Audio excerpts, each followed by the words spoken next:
Welcome to What the Fuck Did I Just Read? The Tech, Sales, and Marketing Edition. This is going to be a blast. This isn't just a podcast to have a conversation. This is a podcast to affect change. It's kind of our outlet for therapy, to just let it rip.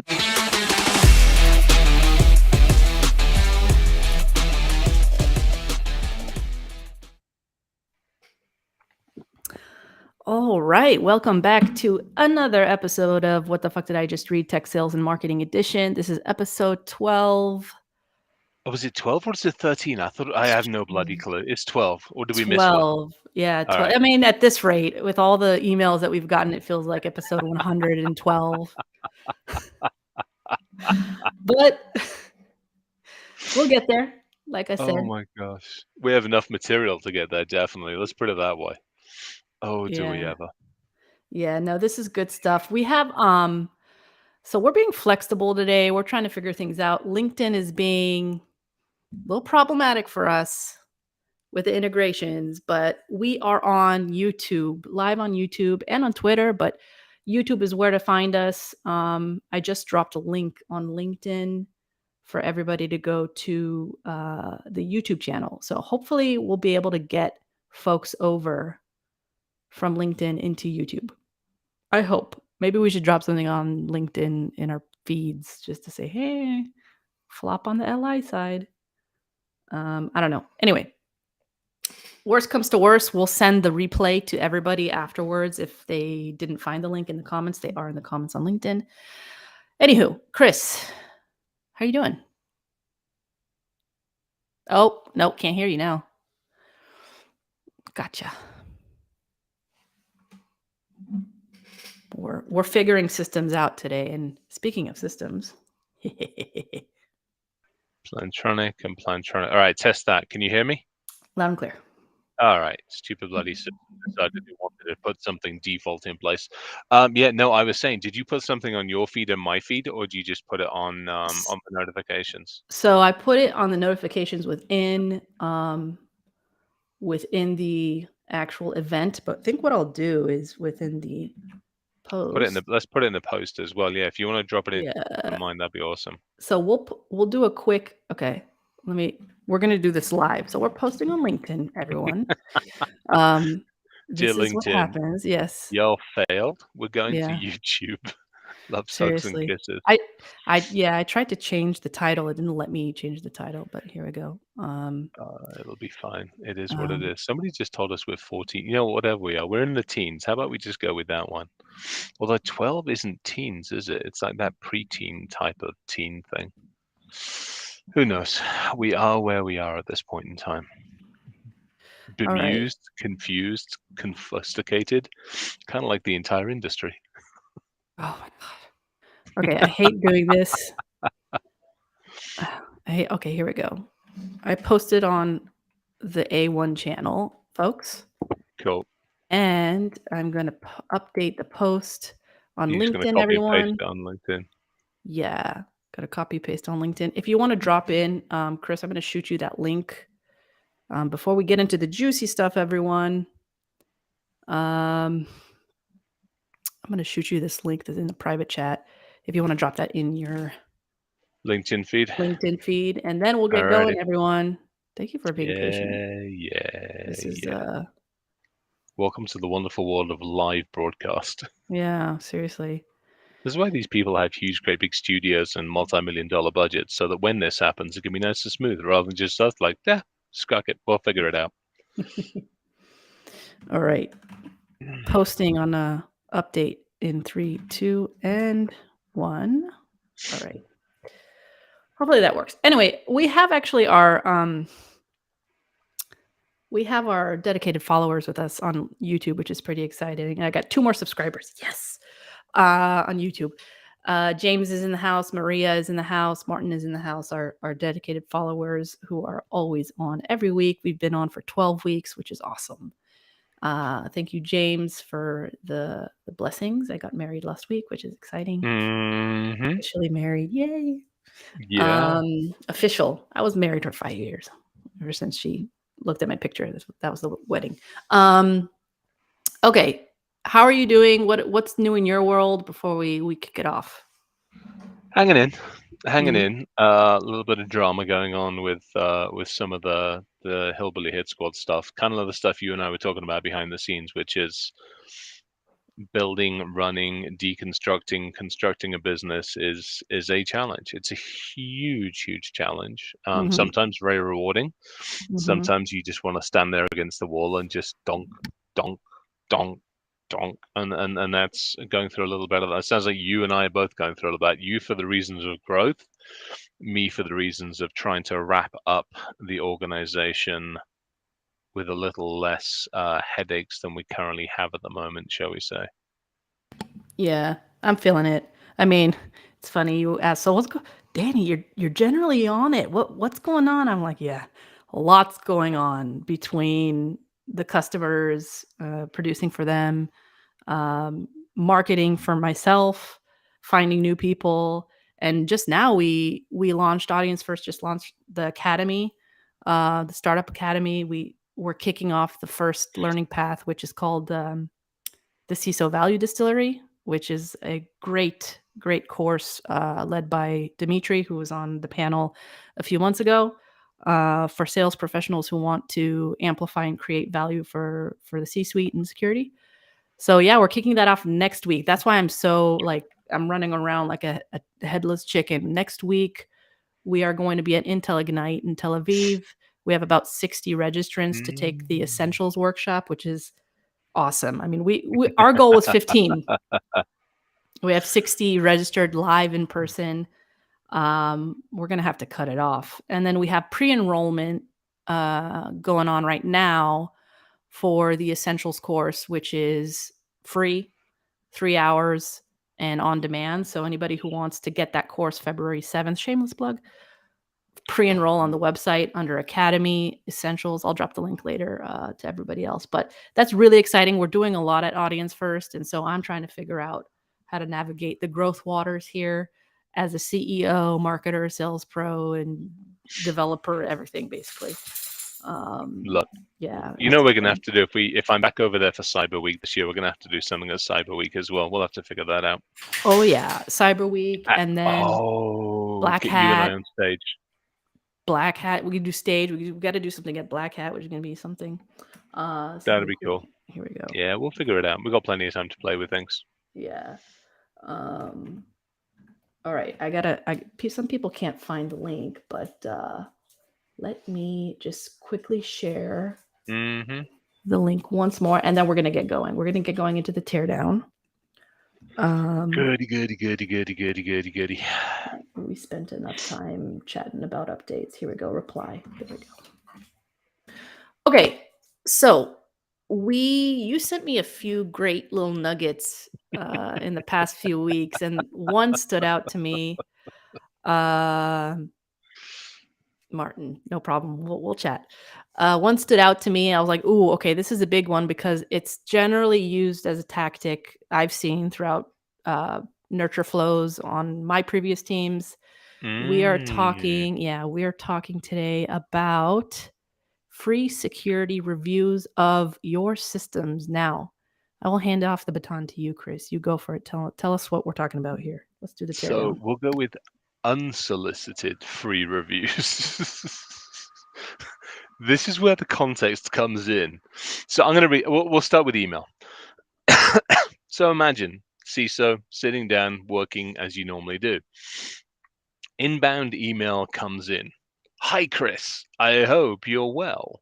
We've conducted a free cybersecurity review of your business, and we'd love to book a slot in your diary for a no obligation chat about what we've found.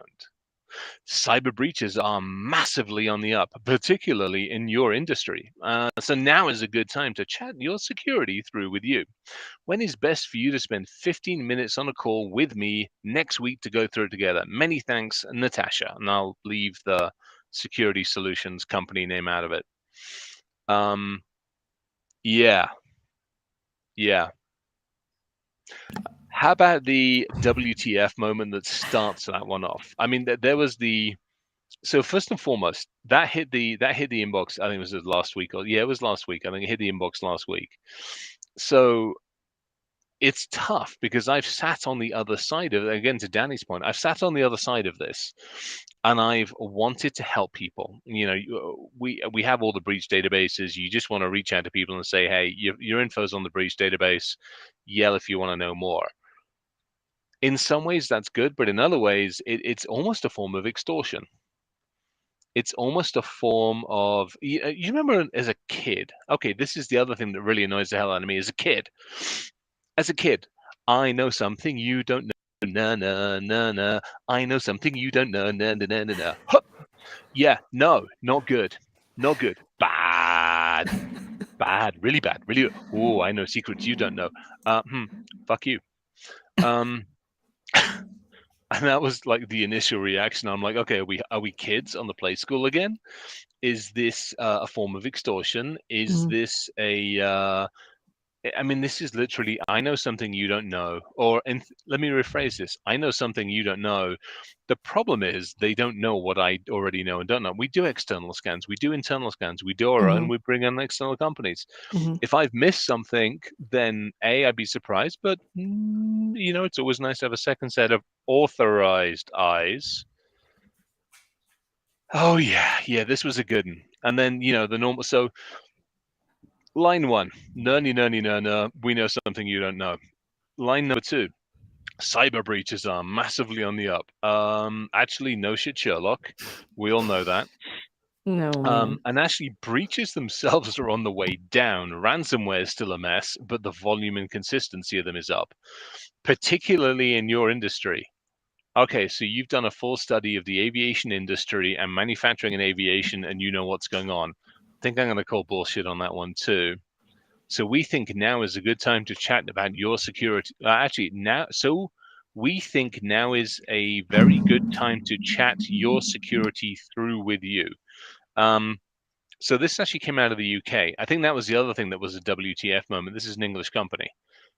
So that kind of affronts me on a couple of different reasons. One, civilized British folks should not be doing this bullshit. So I responded, and I'm like, WTF? Why is a company based out of the UK doing security reviews of systems without authorization? And then got another message which made me pissed even more. So I don't think I sent this one to you. So the response I got, so this is an English company that's gone, no, we know something you don't know, and we did a review. Then they freely admit that we're actually working with a US company who has been doing the audits. Don't worry, we haven't accessed any of your systems for this. Just looking into things from an external perspective. Um, so hang on, you're hitting me up, telling me you know shit you don't know, but you didn't do the work, and somebody else did the work. Yeah, this is all sorts of wrong, on so many different levels. So, yeah, we have a lot to build up on this one. Yeah, but I mean, I know that in some cases, those assessments and reviews and all those kind of things can be very efficient. So, what does an efficient kind of approach to providing you with a review or assessment look like? Not through Not that. email, maybe, and So here's once. the problem. I mean, you're not going to get to me. Oh, you say not going to get to me. I responded to somebody's message. The default template I put out there, dear vendor, bugger Mhm, off. mhm. So I sent one of those back to somebody the other day because it was another, hey, we can solve all of your problems. I'm like, no, you can't. So I sent them the dear vendor. I kid you not, 2 minutes later, the damn telephone rings. I'm like, not only did you not read it, not only did you not do that, now you're and I actually answered the call because it was a UK number, and for me, UK number typically is my mother okay? But yeah, and it was like, hi, I'm so and so, and you just sent me an email. I'm like, and so why the hell are you calling me? Well, because I'm like, did you read the fucking email? Um, yeah, I think there's both a way more, and I've got a lot of personal experience in this particular one, so I kind of take like a double affront to the whole thing. Yeah, Jason, I don't give a shit. Any response gets a response. Yeah, your response might be a fucking B-52 loaded down with damn weapons. You don't want that kind of response. And neither do you want me pissed at you because it's like, well, any response is a good response. No, it fucking isn't. You're wasting my damn time. Now, Um, say it like it really is. yeah, exactly. Yeah. Yeah. Okay. So, And I think that's what pisses me off. Mhm, That I think is where I think the sales is fucked up. Because, mhm, well, I got a response. No, you didn't. You got a pissed off CISO who, if he sees you in person, is likely to punch you in the face at this moment in time because you wasted my time. Especially when you send bullshit like that, which is like, hi, we did an assessment. No, you didn't. At best, I hope all of you did is maybe just found out what open source intel was out about us. And then the challenge is how much work have you done to assume that it's right? How much background checking did you do to find out whether it's actually legit information? I've seen too many of these where they'll mix up companies worth of information. And you end up having to go through this bloody stuff because somebody says, well, you've got a problem. It's like, well, actually, that's not my IP range. That's not my address. And you're wrong. So why have I just wasted my time with you? mm.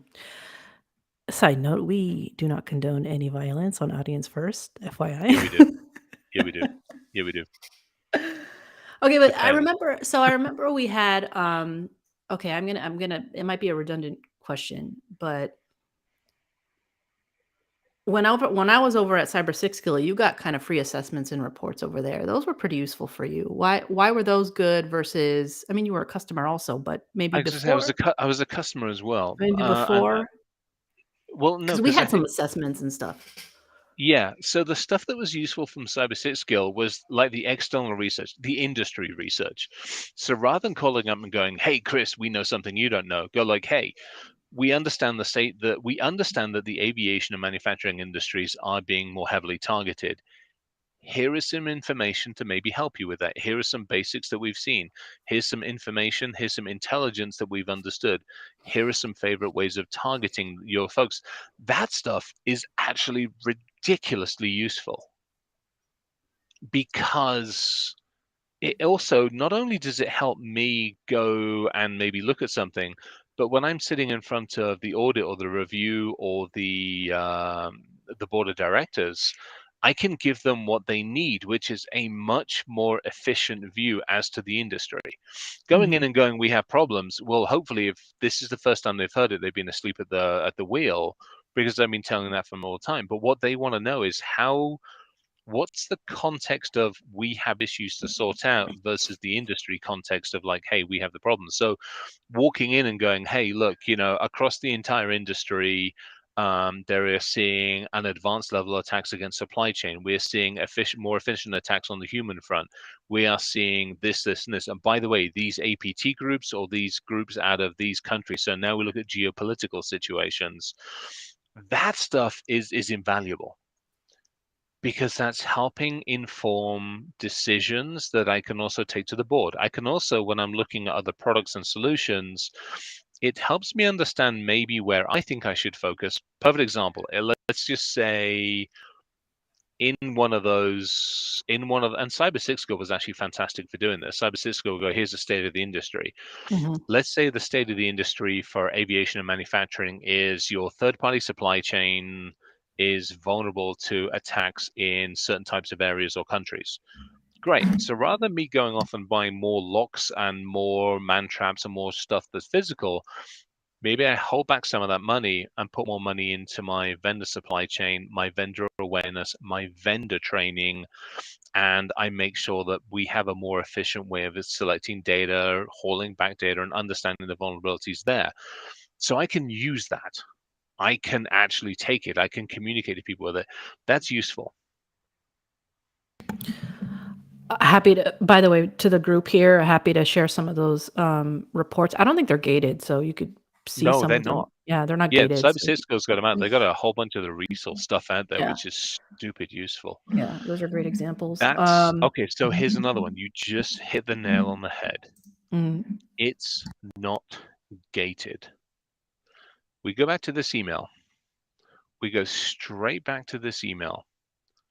This email is, I know something you don't know.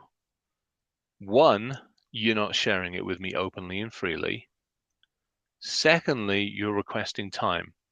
When's the best time to spend 15 minutes on a call to go through to go through together? So rather than just saying, "Hey," and another, so this is what we end up doing when we had Al One World Labs. We would go like, "Hey, seen some stuff on the breach information. Here it is. And we just hand it over. Now, sometimes you would get a holy shit, thank you very much for that. How did you find it? Where did you find it? Can you find more of it? You got to be careful there because you can put a little bit more effort in for free, but at some point in time, you're like, hey, this is causing me man hours and we got to get paid for it. You would sometimes get, you bastards, you broke into us, at which point I'm like, if we hadn't articulated it correctly, we would re-stipulate, this is what we do for a living. This is what we found. We're just trying to help you. And then occasionally, we get the lawyers who'd be like, well, da-da-da-da. I'm like, guys, this is out on the bloody internet. Good luck. Enjoy yourselves. Have at it. But we would hand information over. It wouldn't be gated. It wouldn't be withholden. It would be in a very quick, simple report going, hey, look, this is an awareness thing. We've seen you creds out there. Here's the data. Do us all a favor. Do something about it. End of conversation. There you go. That's the buildup. That's it. And it's two parts. Either that buildup, either the buildup is directly like, look, hey, here's what we found. You already might have some intel stuff. You already may be doing something, but look, if you don't have this, at least please be aware of it. And by the way, it's relatively fresh. Here it is. If we can answer any questions, give us a shout. Or it is, look, hey, we understand that the particular industry you're in has got these challenges. These are new reference issues. And here's some intel on it. You want any more? It's here on the site. Or if we can help you any further, let us know. There you go. It doesn't take anything more than that. And yet, unfortunately. And yet we get the playground tactics of, I know something you don't know. Yeah. I mean, by the way, that will be the title of this episode. I know something. Thank you. Thank you for helping me do my job. Playground tactics. By the way, everybody, folks, Chris is an excellent copywriter. Like, I don't know why he doesn't work in marketing. Seriously.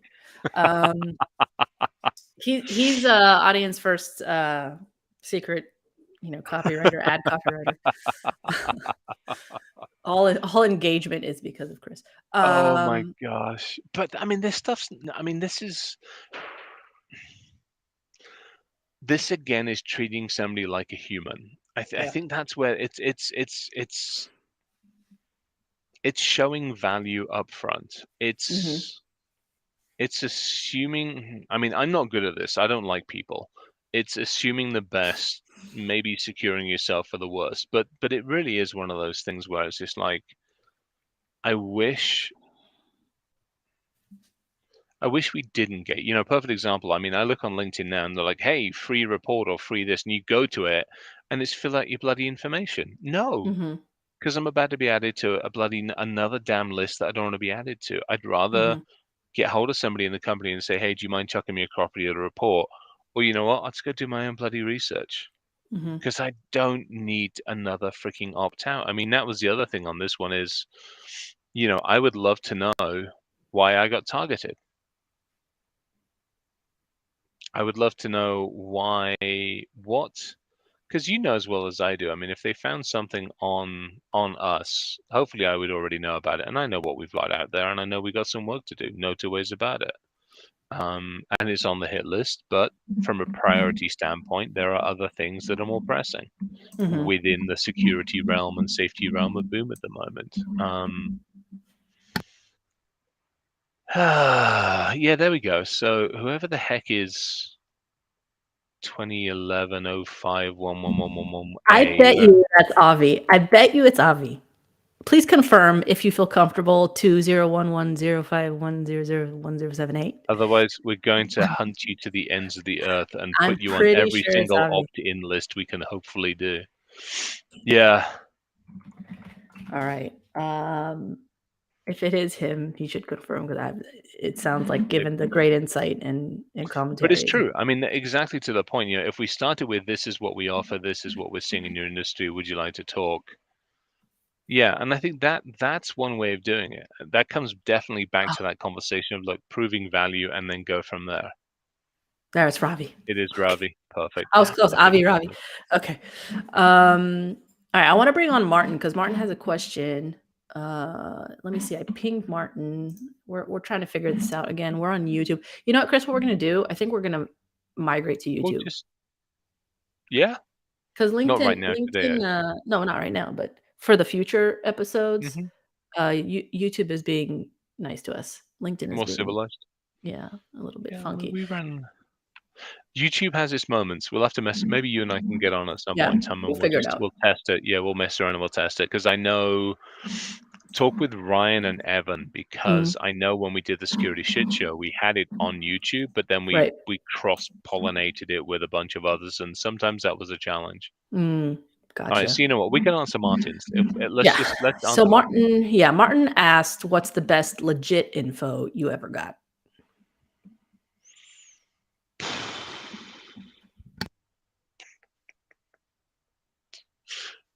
I honestly think it's more the industry, third-party supply chain industry stuff. I think that to me,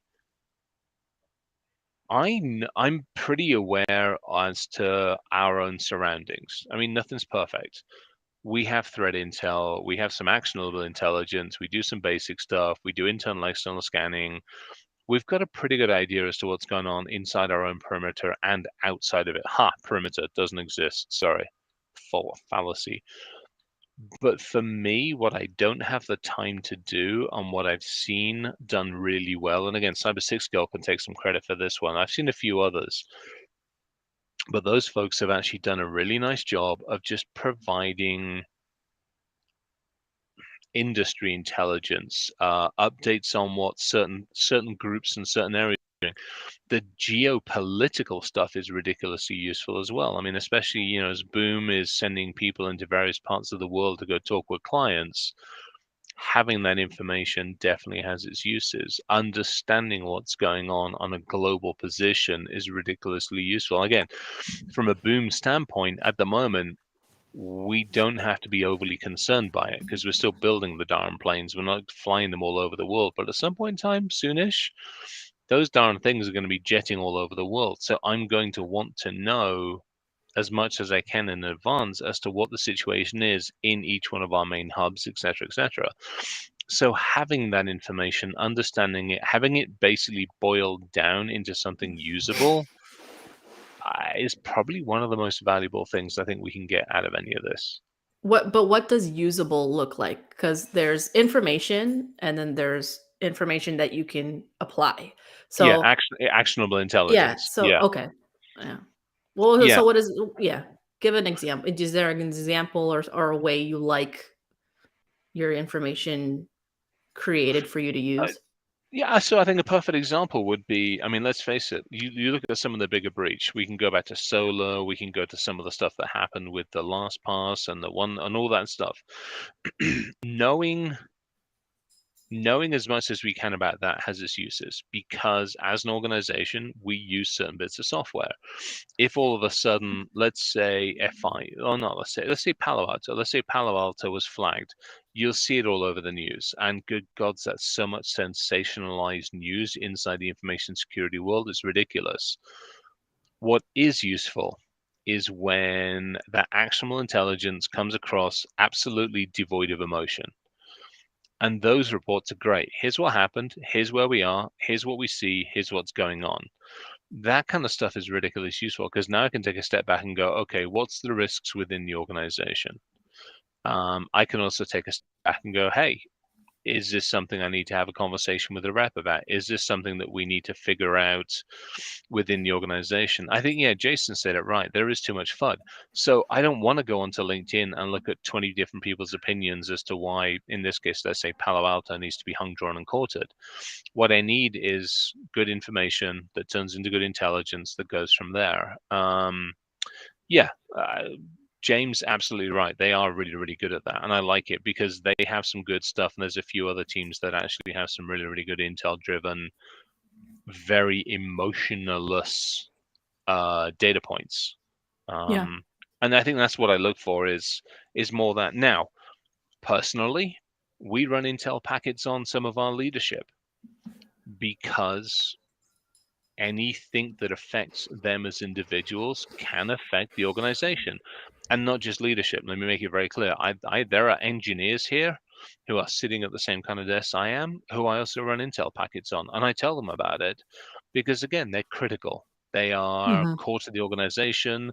They're working on stuff that we consider, confidential or restricted confidential.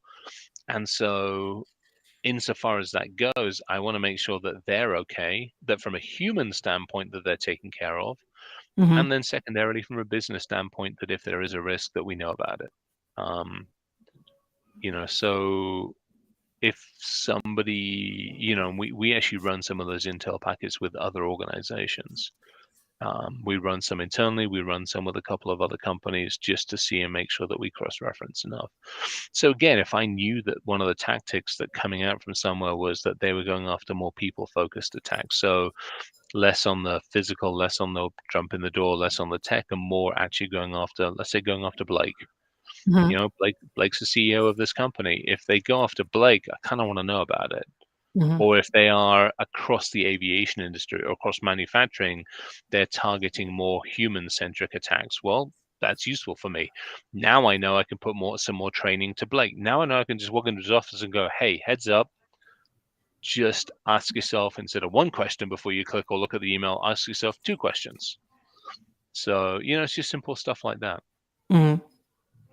By the way, for those who are listening in post live, James gave reference to Unit 42 from Palo Alto Networks. So that's just an FYI for anybody who's listening and didn't understand who we're referring to.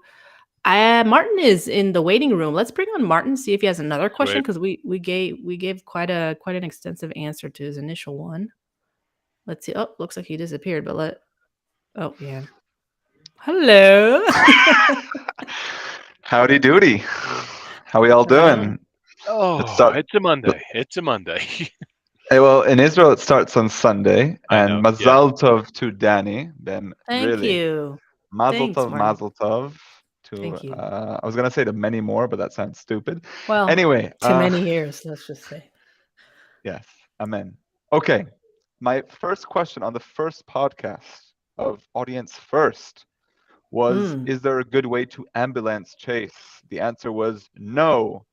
And our that was with wise Chris Alan. told, yeah, and Chris told us, listen, drop, hey buddy, if you need any Oh, help, I'm here. Even if it's sending a whiskey, giving you anything, sending you noodles in the middle of the night, I'm here.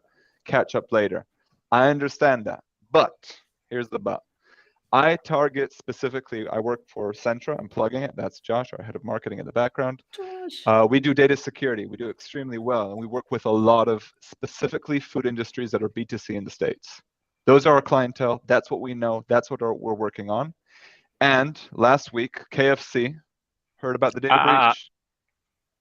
keep names out of it. Okay, so a chicken connoisseur company. Don't push it. Okay, a food company in the world suffered an incident in a computer. And the question is, how do I target them in an intelligent, non-invasive way of just like, we've been helping XYZ, and this is what we could do. Now, I know just suggest it and say if you need anything, as you said, and I sent personalized emails, non-automation, with specific examples of free tools that they could download, that they could sample our work and stuff like that. What's the best way to say, hey, I know this is a shitstorm. We're here after, before, whenever you need us. That's it. You just said it. Okay, so I answered my own question. Nothing else. Honestly, nothing else needs to be said. I mean, that's it. Here's the thing, and don't always expect a response, because they've got 100 messages, and by the way, those 100 messages are by far and away secondary to everything else that they're trying to do. I mean, that organization is having to deal with forensics teams, is having to deal with compliance, with regulatory. They will have every single one of those organizations breathing down their neck. They will be doing daily reports in and out to the legal teams.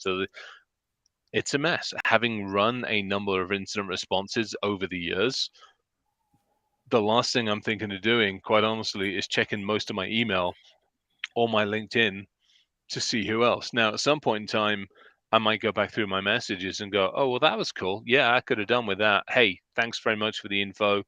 Let's catch up on a conversation. But there's also a chance it just might not happen. I think this is where I see a number of flaws in sales and marketing, which is you think you're right for everybody, and unfortunately you're not. Whether you think you have the solution, and you might have, that doesn't mean you're always going to get a response. And some point in time, you cut bait, move on. Timing is everything. Yes and no. I mean, either that or just mark it up as like, hey, if you see that organization floating around at a conference or anything else, just go, hey, how are you doing? Know you had a bit of a problem 3, 6, 9, 12 months ago. How are you doing?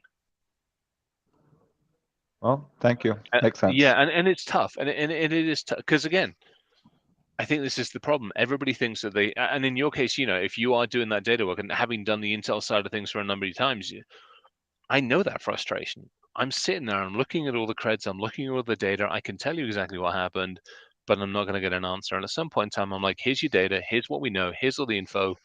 Good luck. Yell at me if I can help. And 2 or 3 times out of 10, we got a message back going, hey, thanks, we'll be in touch, or hey, yeah, let's jump on a call.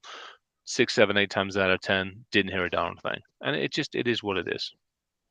Yeah. Okay. Thanks, Dani. Thanks, Chris. Yeah, for You're sure. welcome.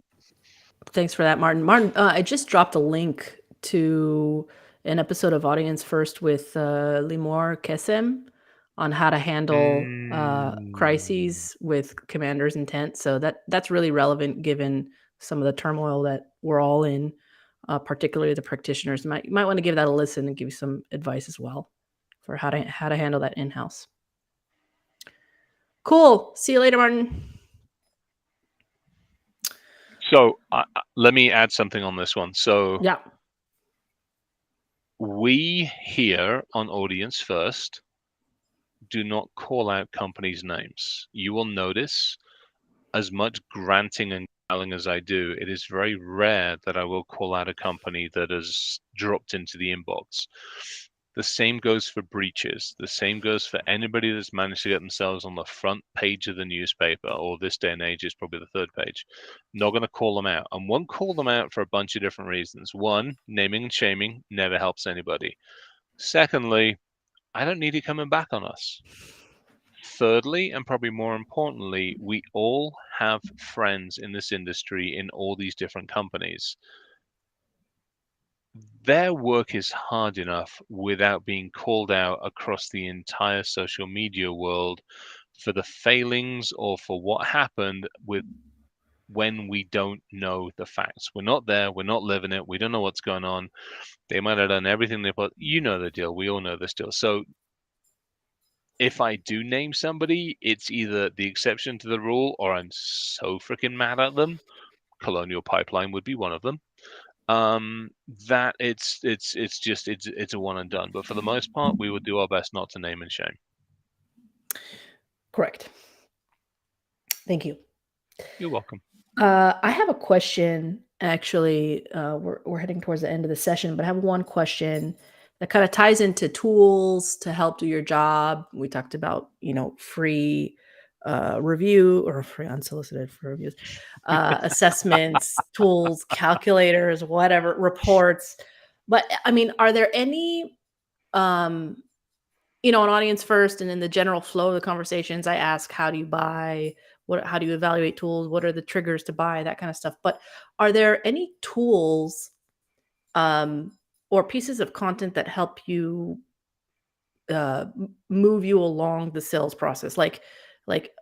Calculate, like ROI calculators, because there are a lot of those, things online. And is it a waste of time for content marketers to build that and product marketers to build that? Or does it help you? Are there any tools of sorts? Are there examples you can share that are helping you? So here's a good way of looking at it. So we're January now. We're just past mid part of January. This year's, and to some degree next year's,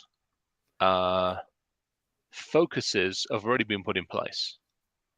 So if I take Boom as the perfect example, we are beholden to DoD standards 800-171, so NIST standards.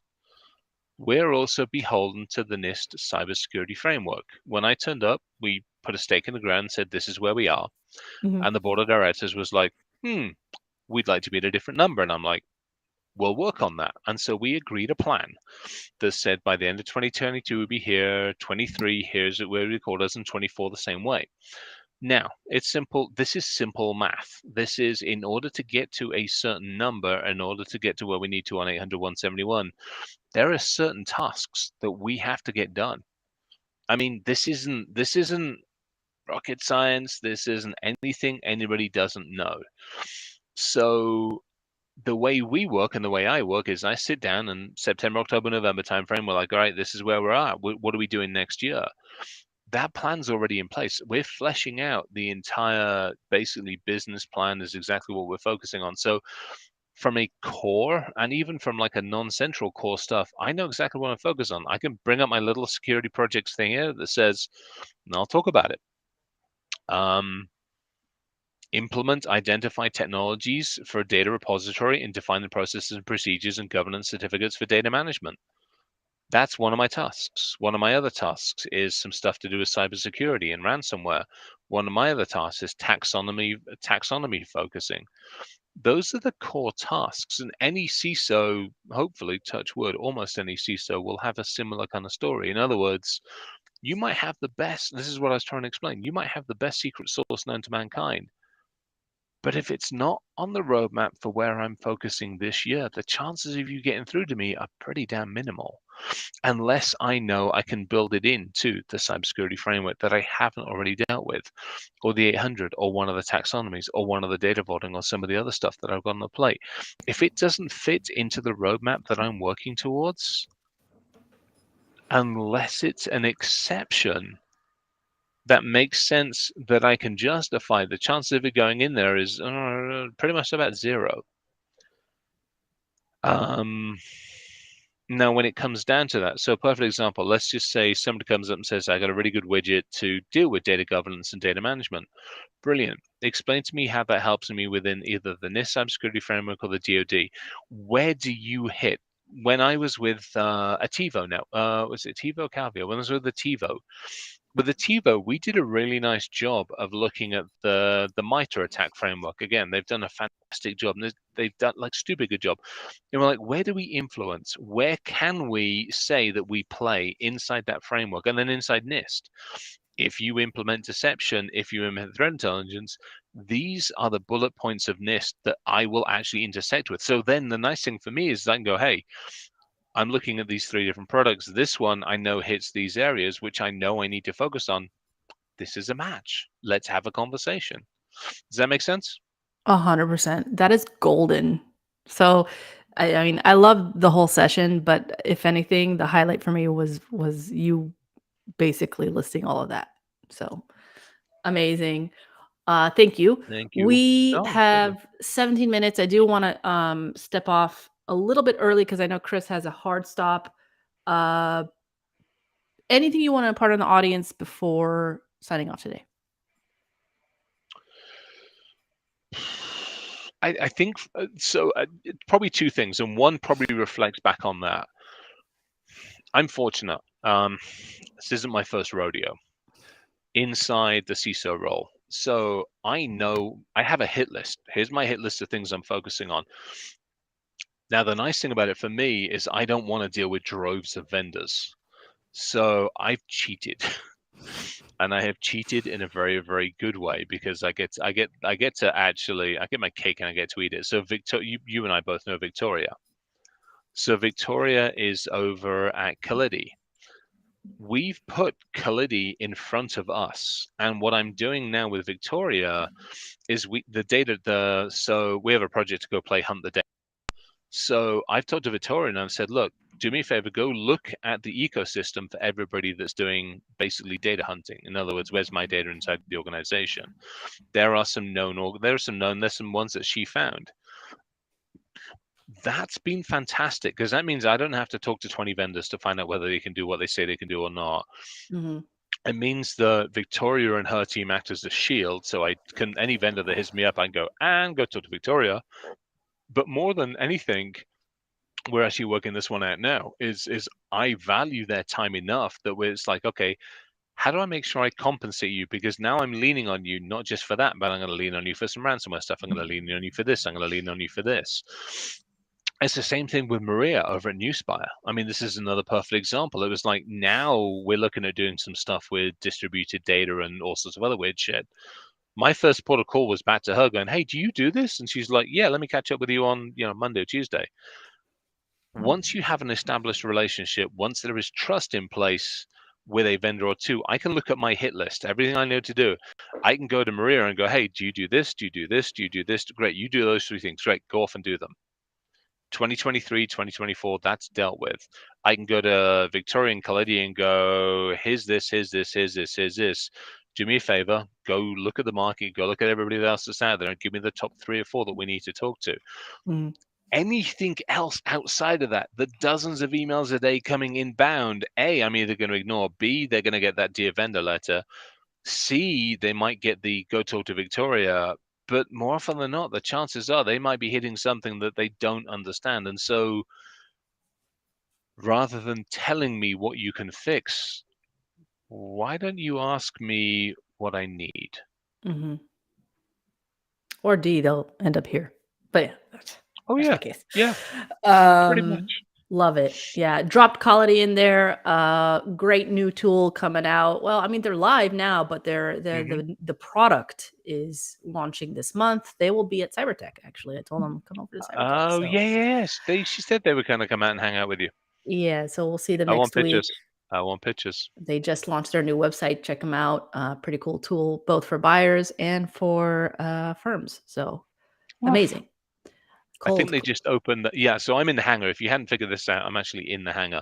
The plane isn't here. Actually, what we do have, and I can't show you, but it's really fucking cool. What I do have is the mock-up of the fuselage with all the interior. Like, quick. Oh, no. More than my job's worth. Yeah. This is the mock-up for the interior for the fuselage for the jet. That's cool. With all the seating, all the other stupid shit that goes with it. So I'm looking at it right now, but I can't show you. Sorry.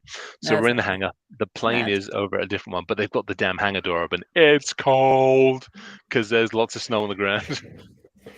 This is my flying thing. Hello, Chloe. Cool. Yeah, fly away. So cute. All right. Yeah. So where it ended up. Okay. One thing I want to impart on the audience today. If anything, as a marketer or a sales pro within the organization, be best friends with the researchers, the analysts. I mean, they are such a valuable source of information and just tool resource for connecting with buyers, for helping practitioners, helping yourself just educate yourself in the industry and stay atop of what's going on.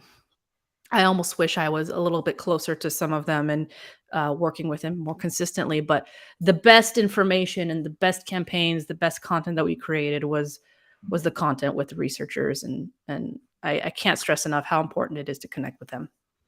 I'm going to add one on to that. Mm-hmm. Stop gating information. I think at some point it's okay to gate some.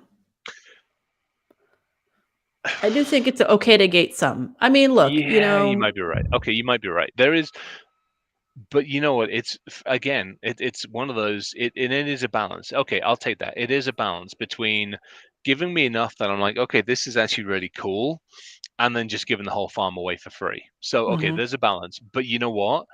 Give me enough, but don't make me bloody sign up to get my enough. How about we put it that way? Yeah, I agree. I don't need to sign up to get your 20-page document, of which 18 pages is probably propaganda. There might be some good stuff in there. No, you're right. That is right. There's pros and cons. There's a balance. There always is. All right. Well, this has been an awesome session. I'm glad that we connected this week. We took a break last week for MLK, so we're back at it next week. Let's see actually what's going on next week. I don't know if I'll be able to do next week, to be honest. I'll tell you why, folks. Next week is CyberTech. Not only that, I'm on an airplane in the morning. I was going to have a conversation with you. Okay, so there we go. I'm going to Canada Land. We could do That's right. earlier or late. When are you? Yeah, I'm going to Canada Land. So we could do Sunday or Tuesday if you want, or it depends when you're Monday cyber to tech. Thursday, it's the cyber tech week. So You we wanna could do do a Sunday? Sunday. We We could do a could. Sunday. You know what? We could record on the Sunday Oh, and then publish on stream. the Monday. Yeah, there you go. All right, dear Technology. everybody, we will be on next week, but we ain't going to be live. So we'll if you got questions, hit Danny or I out with Yeah. questions for next week. We'll figure something out. Yeah, let's do that. Love it. I like that. Yeah, Let's keep it going. We'll do that. Sweet. All right, everybody. Thank you for joining. As always, we appreciate you. Thank you to Martin for coming on live. Chris, you are awesome. Thanks for too. your weekly attendance. That is, I mean, just wow. Getting an hour of your time is awesome. This is now scheduled in, and I have meetings basically around it, which makes life a whole lot easier. Mm-hmm. Amazing. Thank I like you making your life for easier. putting all this together. All righty. Take care, everyone.